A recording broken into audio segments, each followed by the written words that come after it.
Happy October, everyone! We are the New Mexico Distance Education and Learning Technologies team, and for October, we are going to be talking about the 6 trumps, brain science learning principles that trump traditional teaching. This comes from the book Using Brain Science to Make Training Stick by Sharon Bowman. And today's brain science learning principle is movement trumps sitting. The science behind this principle is fairly simple. In order to learn better, the brain needs oxygen, and the best way to get oxygen to the brain is to move. So students, like anyone else, need to move often in order to learn better.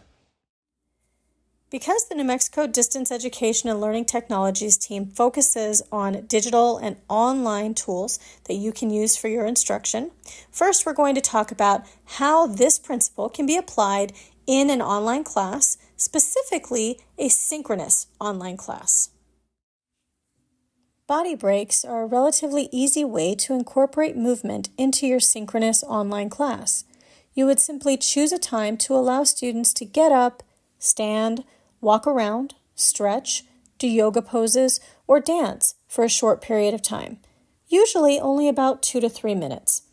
You can allow students to turn off their cameras to avoid any kind of shyness or hesitance to participate and be seen in front of others.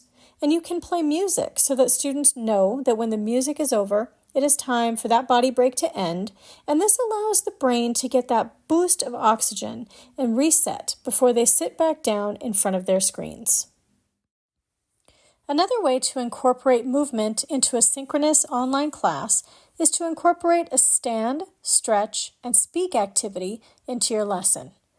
During this activity, you would instruct your learners to stand up, stretch their arms, legs, and body, and then you will have them individually tell the group what they learned during the class and how they plan to apply what they learned to what they do. You can have this as a round robin where you call on students and they answer, or you can have volunteers answer as they want to go. Either way, it's a great way to incorporate movement and a concluding activity into your lesson. Now that you have learned some techniques that you can use in a digital environment, we will talk about some techniques that you can use in an in-person classroom. Please keep in mind that the digital techniques we just presented are also applicable in an in-person classroom, but here are a couple of other techniques. The first is popcorning. This is where the students all start sitting down and they take turns standing up to shout out their answer.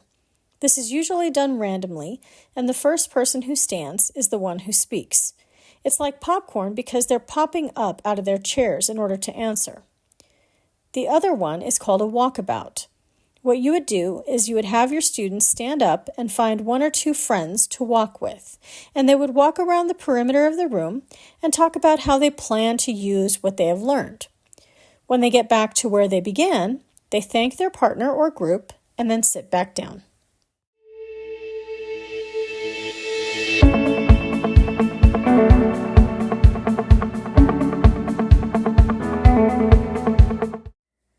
For more information on this principle, as well as other brain-based learning principles, you can visit boperson.com and click on free micro courses, or go to the URL at the top of this slide.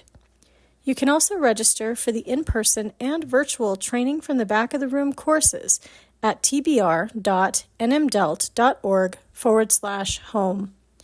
Next week, we will be talking about the principle, talking trumps listening. Thank you so much for watching this video, and we hope you will tune in again next week.